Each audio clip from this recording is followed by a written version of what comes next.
کہتے ہیں کہ میں اسی چمک دمک سے میں بھی ہو جاؤں گا۔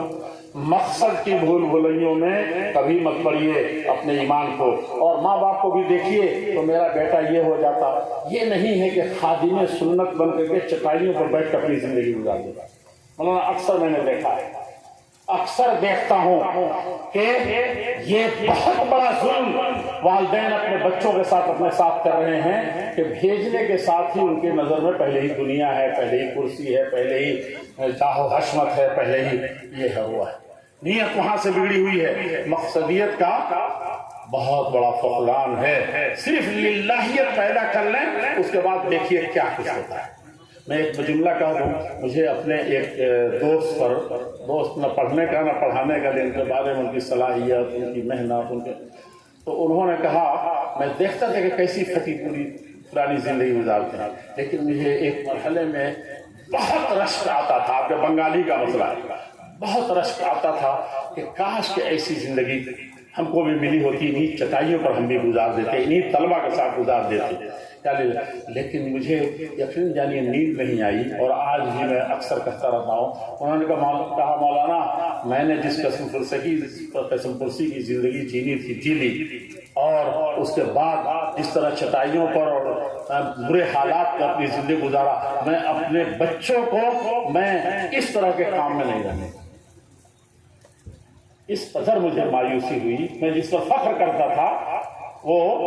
تو یہ ہوس جو ہے سینوں میں گھر بنا لے رہا ہے۔ آپ آئیے وہیں پر لوٹ پیچھے کی طرف گردش ایام تو لن یصلح آخر هذه الامه الا، لیکن سلفیوں کو کیا ہو گیا ہے نا، مامون کے فلسفے نے ہم کو کام دیا، نہ ہارون کے یہ دنیا میں جہاں کہیں بھی اس کی دولت اور اس کے مال اور اس کی جاہ و حسرت کا کہیں بھی سیل رواں رکتا نہیں تھا، بادل کو بھی وہ چیلنج کرتے تھے، اس کے اثرات کہاں ہے وہ دولت، کہاں ہے وہ حکومت، کہاں ہے وہ دبدبہ؟ لیکن اسی زمانے میں چٹائیوں پر بیٹھ کے جنہوں نے قال اللہ اور قال رسول کی باتیں کی تھی، امام بخاری خلق میں جا کے مر گئے، میں اس کو خرے تنگ کہتا ہوں، فارسی الگ پتا ہو،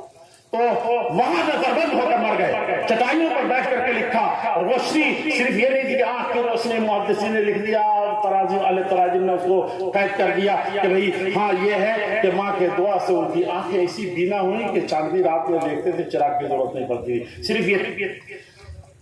ایک رخ ہے تصویر کا۔ دوسرا رخ یہ ہے کہ اتنے پیسے بھی بسا اوقات نہیں ہوتے تھے، اس لیے چاند کی روشنی میں پڑھتے تھے۔ آج بخاری کے علاوہ آپ کے پاس مرجع کیا ہے؟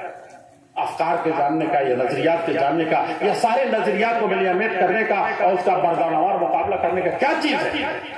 کیوں اس دنیا کے چکر میں پڑے؟ کیوں یہ کر و فر ہے؟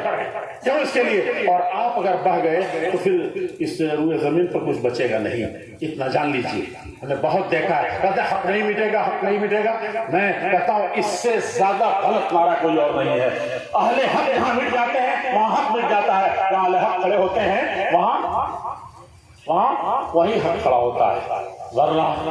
آپ بڑے بڑے بہت کچھ بنائے ہیں، حق تو چلا گیا اور اہل حق وہاں کھڑے نہیں ہوئے۔ کہاں مدرسہ نہیں چل رہا ہے، مدرسہ اچھا نہیں چل رہا ہے، جمعیت نہیں چل رہی ہے، جماعت نہیں چل رہی ہے، ملک کے ایسے ہو گئے۔ بھئی آپ جب تک آپ نہیں سدھریں گے، آپ کھڑے نہیں ہوں گے، یہ کوئی بھی اکیلا کھڑ نہیں سکتا۔ اور ہمارا حال تو یہ ہے کہ متى يبلغ البنيان يوما تمامه اذا كنت تبنيه وغيرك يهدي، جیسے آپ کے منہ سے کوئی کام اچھی نکلی کہ پورے کمیونٹی والوں نے جس نے بھی سنا وہیں سے اس پر نقد نشتر کے تیر برسانے شروع کر دیے، اور معاملہ وہیں سے چاہتے ہیں کہ یہ ایسا زرخیز زمین، ایسی زرخیز زمین ہے جس پر رویدگی کی ساری قوتیں موجود ہیں، اور اس سے ایمان کے کوپل کیوں نہیں نکلتے اور تناور درخت 2 منٹوں میں کیوں نہیں بن جاتے؟ یہ اپنی طرف دیکھنے کی ضرورت ہے میرے عزیزوں۔ للہیت پیدا کریں، اور سلف والا للہیت نہیں، سلفیت والا، صرف قرآن حدیث کا نام لے کے نہ جائیں گے، ورنہ تکفیر اور خوارج کا نمائندہ بن جائیں گے، اور وہی مصیبت ہمارے صفوں میں آ رہی ہے، مسلمانوں میں آ رہی ہے، جس سے عالم اسلام اور انسانیت اور گھر اور در سب برباد ہو رہے ہیں۔ میرے عزیزوں، ایک بڑا اچھا عنوان تھا عصری علوم کے ساتھ دینی علوم کی ضرورت۔ میں تو اس میں ایک ہی لفظ کرتا ہوں، مولانا نے عصری علوم کے ساتھ بڑی چالاکی سے لیا ہے اس کو۔ میں کہنے والا تھا کہ آج کل ایک ہوا یہ چلا ہوا ہے کہ دینی علوم میں جب تک دین و دنیا بہم آمیز کے اکسیر شوت، صرف آپ یہ چٹائیوں میں بیٹھ کر کے اور یہ قال اللہ کرتے رہیں گے، دنیا کو گئی چاند ستاروں سے بھی آگے، ہم بیٹھے مصلی پہ دعا مانگ رہے ہیں۔ آپ کو یہ بخاری مسلم رکھانے سے دنیا کا مقابلہ آپ نہیں کر سکیں گے۔ یہ اتنی زور سے یہ بات کہی جا رہی ہے کہ یقین جانیے کہ بڑے بڑے مدرسوں، بڑے بڑے اہل علم اور بڑے بڑے عقلاء عالم اور خاص طور پر ہندوستان میں ان کے پاؤں ڈگمگاتے ہوئے نظر آ رہے ہیں، اور وہ کہہ رہے ہیں کہ نہیں، عصری تعلیم ہی ہمارے سارے، عصری تعلیم یا تو مکمل الگ سے ہو یا یہ کہ مدارس میں بھی اس کو بڑے پیمانے پر نافذ کرنے کی ضرورت ہے تاکہ ہم زمانے کے ساتھ ساتھ پہنچ جائیں۔ سمجھا کہ نہیں سمجھا؟ وہی گاڑی کے ٹوپے، اس میں بڑا افراط و تفریط ہو رہا ہے، بہت زیادہ سوچ سمجھ کے